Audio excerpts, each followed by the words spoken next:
Ramai yang masih keliru dan tanya, barang kemas yang dah tak pakai tu boleh tak jual kemudian beli gold bar? Jawapan saya, tak digalakkan. Jom saya kongsikan sebabnya.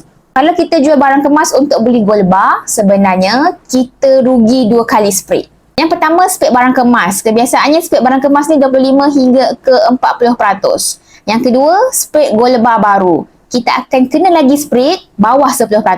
Jadi jumlah rugi 2 kali potongan harga. Tapi kalau kita simpan barang kemas tu, kemudian jual bila perlu, kita hanya perlu tanggung sekali sahaja spread. Maknanya biar je simpan, tak rugi pun.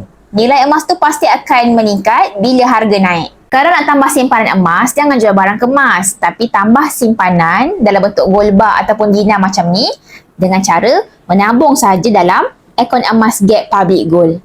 Macam saya sendiri, saya menabung secara konsisten sikit-sikit dalam akaun emas Gap tersebut. Tak perlu pun nak jual barang kemas untuk beli gold bar ataupun dinar. Nak saya tunjuk cara mula simpan emas tanpa jual barang kemas? Boleh rujuk video yang saya pilih profil ataupun isi saja borang biru yang ada dekat bawah.